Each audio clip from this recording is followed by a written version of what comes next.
To answer questions from his colleagues, and I call the Minister, Andrew Mitchell.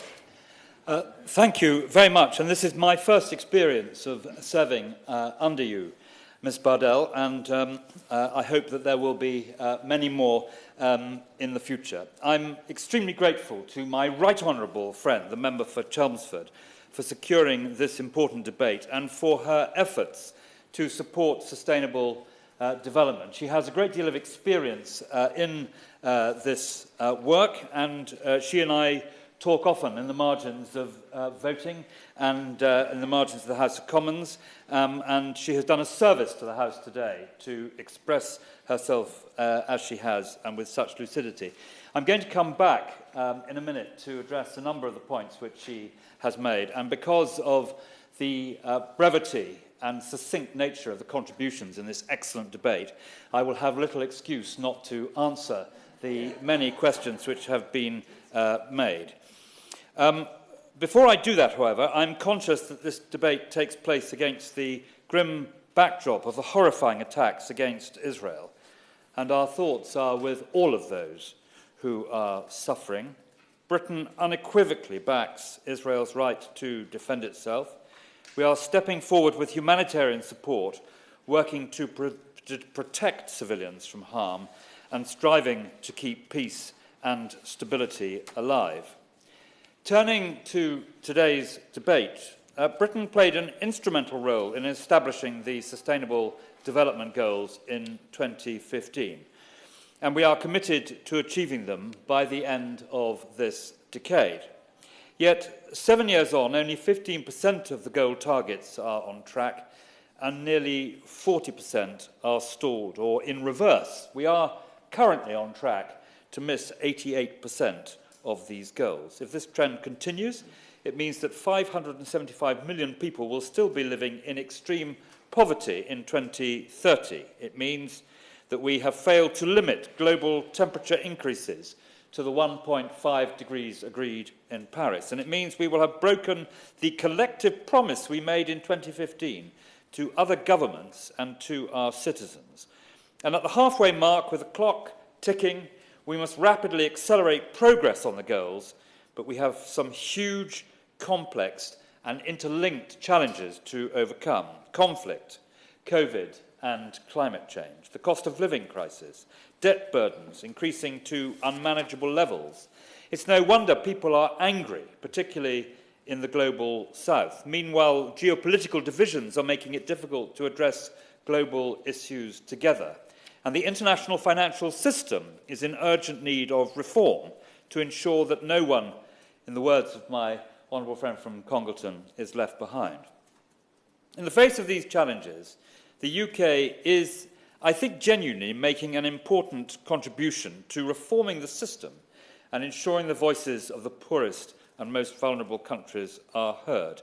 This year, we launched an 18-month campaign to restore our credibility on international development, accelerate progress on the Sustainable Development Goals, and build modern partnerships with developing countries.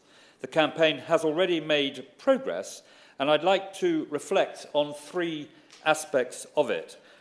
Firstly, there have been some significant pledges on the world stage. At the G7 Leaders Summit in May, the Prime Minister announced that British investment partnerships will mobilise $40 billion by the end of 2027 for high-quality, clean, green infrastructure and investment. This will in turn attract further investment from the private sector, and I thank my right honourable friend for her eloquent comments on BII. At the G20 leaders' meeting in India, our Prime Minister pledged $2 billion to the Green Climate Fund, which places Britain right at the very top of support for this vital engine of combating climate change. And that brings me to the second aspect: support to reform the international financial system. During the United Nations General Assembly this year, we announced new guarantees for multilateral development banks to help our overseas aid go further and multiply our impact by unlocking more affordable finance for key SDG priorities. Through one of these guarantees, Britain will unlock up to $1.8 billion of climate finance, supporting vulnerable people across Asia and the Pacific to adapt to climate impacts. And it will also accelerate their transition from fossil fuels to low-carbon energy sources, demonstrating how sustainable economic growth and development can go hand in hand. Britain also announced £180 million for the International Finance Facility for Education, which includes up to £95 million in grants and paid-in capital, along with a contingent guarantee of up to £85 million. This guarantee is an incredible multiplier and will unlock up to $1 billion in new financing through the Asian and African development banks for education for lower middle income countries, where an estimated 70% of children under 10 are unable to read a simple story. The funding will help countries to use education as a tool for sustainable development, focusing on improving literacy, numeracy and social skills, including training teachers and developing curriculums. Britain is also leading the way on making the global financial system more shock responsive. For example, we were the first to offer climate-resilient debt clauses in loans from our export credit agency, pausing repayments when natural disasters strike. And I will return to that, I hope, in a moment before the end of the debate. Countries also need to be able to identify the main risks they are facing with access to the right tools and finance to respond, and we are scaling existing mechanisms such as the regional insurance risk pools and strengthening the global architecture for disaster risks financing by working through the Global Shield against climate risk. The City of London is a quite extraordinary inventor of good ideas across the financial engineering sector, but particularly in insurance. The third aspect I'd like to reflect on is building a healthier, more prosperous future. This includes new UK funding of £17 million announced at the UN General Assembly to improve tax systems so developing countries can stop revenues leaking and can invest in their sustainable development. We also supported the political declarations on pandemic prevention, preparedness and response, on universal health coverage and on tuberculosis, to which the Honourable Gentleman referred and I will return to in a moment, all of which were adopted. And we committed up to £500 million for advancing global health, which will help tackle future pandemics, boost research into vaccines, reduce deaths from infectious diseases, and end the preventable deaths of mothers, newborns and children, a point that the Honourable Lady emphasised in her remarks. Now, we are determined to capitalise on the momentum generated during the UN General Assembly. Ms Bardell, our white paper on international development, which has been referred to and which will, I hope, be launched by the Prime Minister at the Global Food Summit on November the 20th, will set out how we will accelerate on the SDGs, eradicate poverty and tackle climate change. This is not about the UK acting alone. The paper will draw from the voices of our partners around the world. It will set out how we will work with international partners and across His Majesty's government for the greatest impact. And ministers will continue to use their engagements with international counterparts to drive forward this agenda, and that includes the AI Summit and the Food Security Summit later this year. We will continue to collaborate with government, civil society, academia, businesses and others to champion and deliver the goals. I give way to the Honourable Gentleman. He said he hopes that the Prime Minister will launch the White Paper at a Global Food Summit on the 20th of November. I very much hope that the House will have sight of it at the same time, if not before, external participants in a summit somewhere, and that he, or perhaps the Foreign Secretary, or indeed the Prime Minister himself, will present it to the House so that they can be asked questions on it. The Honourable Gentleman makes an extremely good point, and I will, if I may, come back to that, because this is a most unusual white paper, which depends on very wide agreement across the political parties. And I will, if you will allow me in a moment, I will come back to that.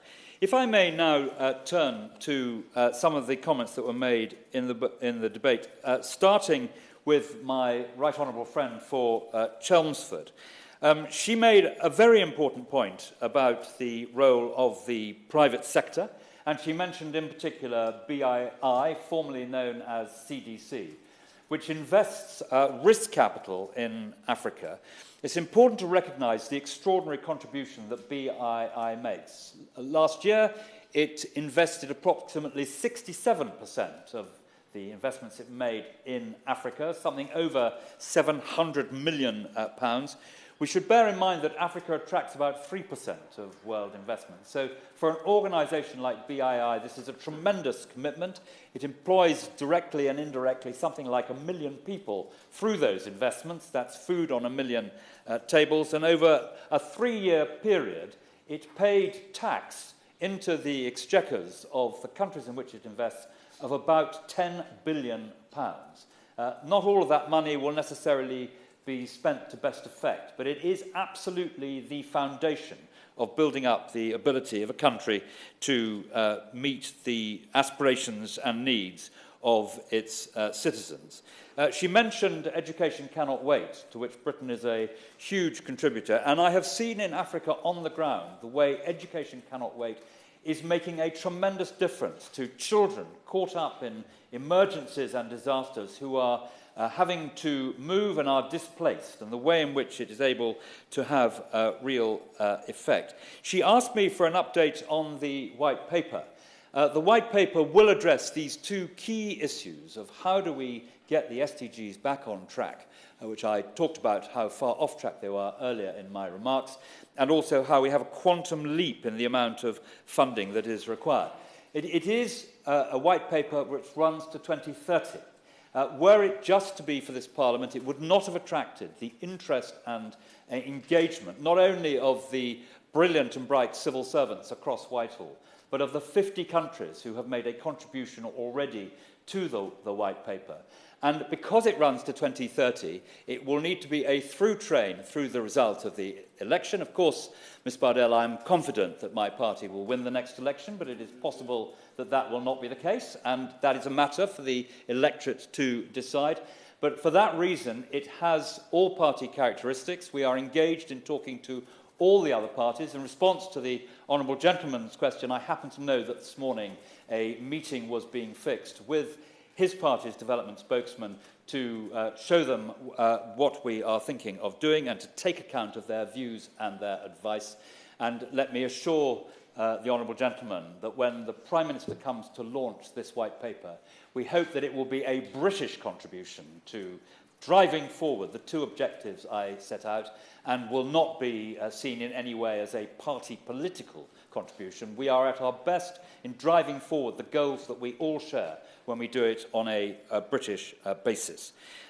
My right honourable friend also referred to the Bridgetown agenda and to Marrakesh and the World Bank.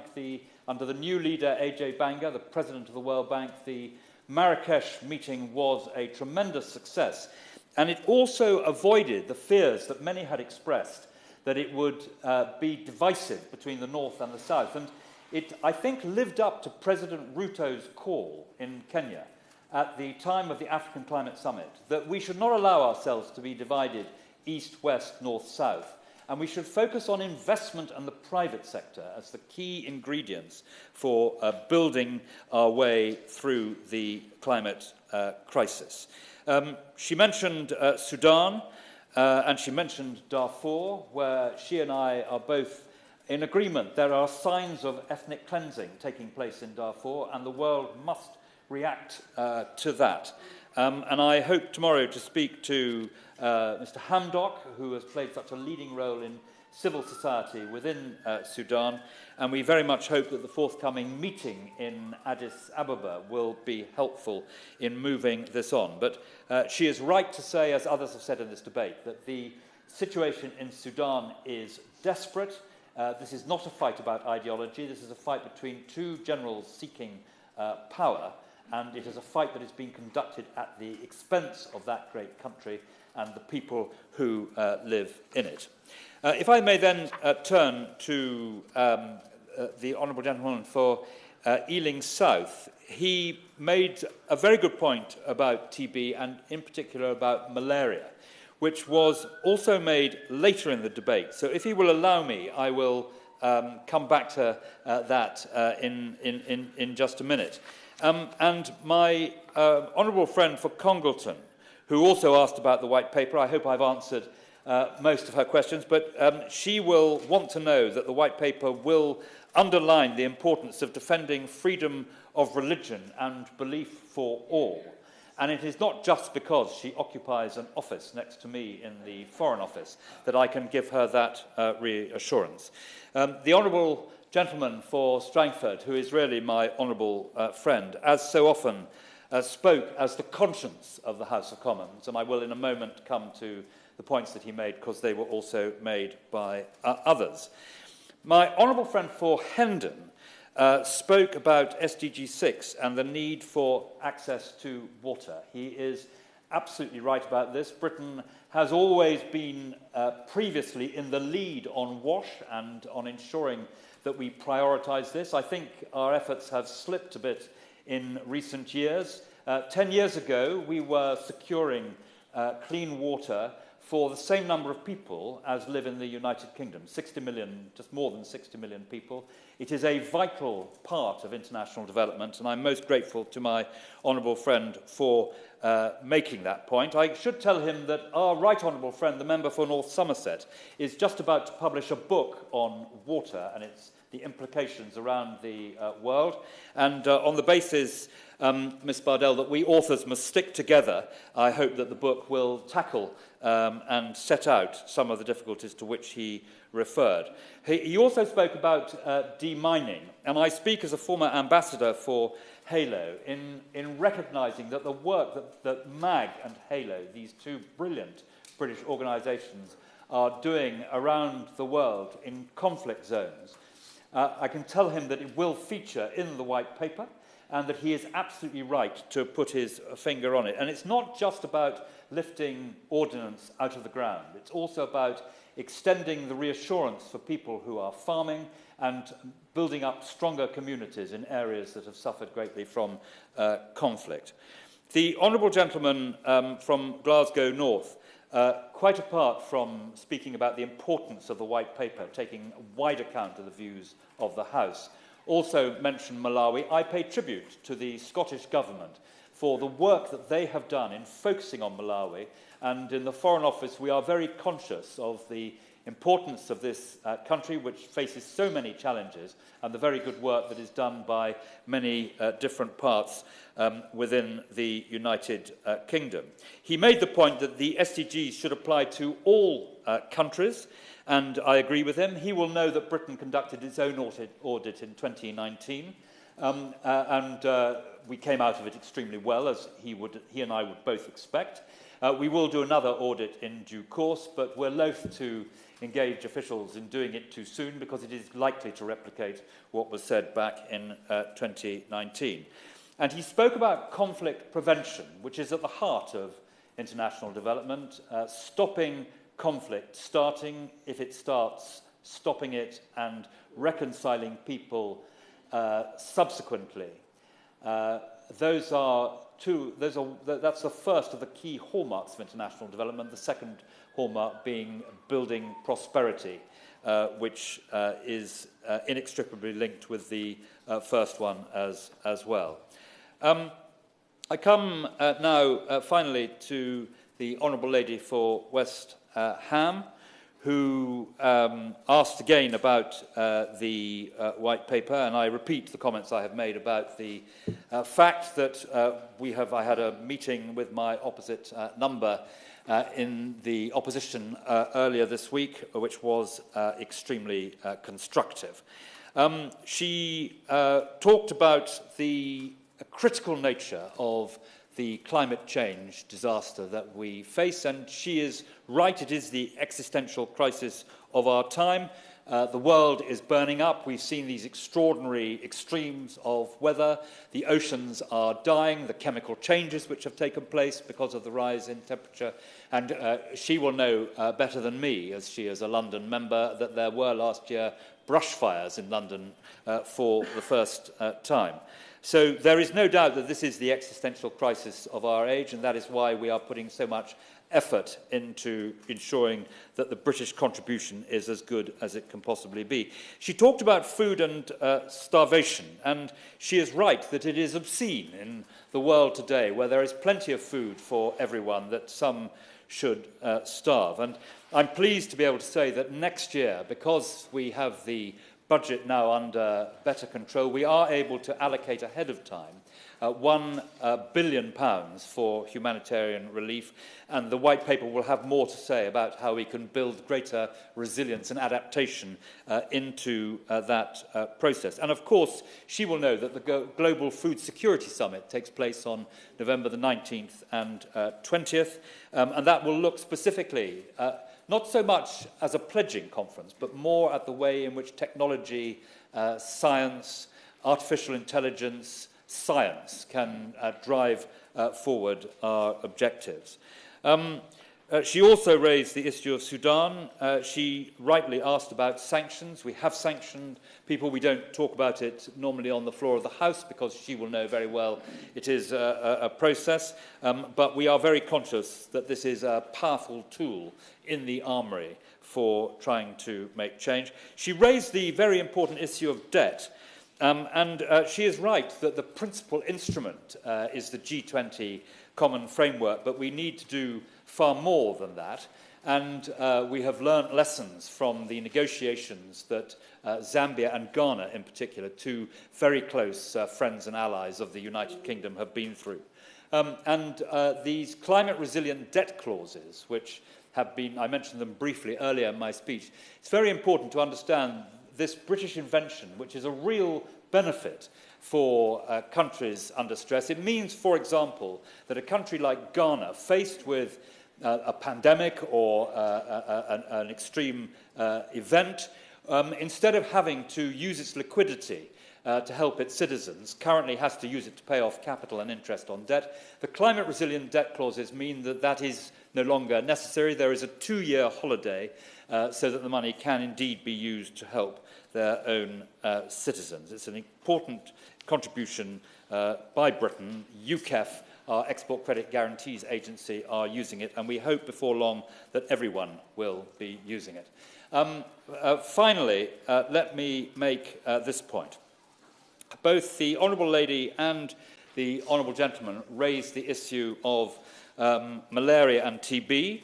In the case of malaria, it's worth pointing out that this new vaccination, the second vaccination that was announced a fortnight ago, again, British technology, is a very welcome moment. I was in Mozambique recently with the head of the Global Fund, and together we saw how climate change is leading to an uptick in the number of people affected by malaria. In Mozambique, the amount of malaria had been driven down below 50% amongst children, and it is now rising again for the first time for many years because of climate change, because of the amount of flooding, and she will understand why that takes place. But let's be clear, the first announcement we were able to make once the Prime Minister came into government last October was about a replenishment for the Global Fund of £1 billion. It's a very, very significant commitment by Britain. It's committed because we know the Global Fund is so effective. And when it comes to HIV, TB and malaria, I hope that she and the Honourable Gentleman will accept that this is a powerful British ambition in all three of those areas, and our support for the Global Fund is a reflection of that. So let me end by saying that despite the setbacks we have faced, there is hope that the world can deliver the SDGs, and the UK is determined to play our part, because the world needs the goals, an approach that recognises the interlinked nature of the global challenges that we face, and sets out our shared vision for overcoming them. This matters now more than ever. Together we must mobilise the finance required to deliver them, including building a bigger, better and fairer international financial system that addresses both poverty and climate change. And we must ensure that money is spent with maximum impact, working closely with country partners to boost economies, create jobs and build a greener and healthier future. I hope we can all unite to champion and deliver the SDGs over the next 7 years for the sake of people and planet. And I give way to my honourable friend. Sir, we all ask individual questions. I asked for something about in relation to churches and NGOs. I know the Honourable Edinburgh Congressman referred to that as well. Is it possible? I'd asked a question about NGOs and also about churches who are involved in missionary work and very clear work on the ground through their charities and so on. I'm just keen to see how we can work better together. That was my question to the Minister. I'm quite happy for him to respond back to me. Thank you. I apologise to my honourable friend because I didn't deal with that point and I should have done. He is quite right that the NGO sector and in particular... Perhaps the Minister might want to write to the member, given... 2 more minutes? No, because we have a summing up as well. I will write to the honourable gentleman on that point, but as my honourable friend said, we are all in this together, and as my honourable friend for Congleton said, we must leave no one behind.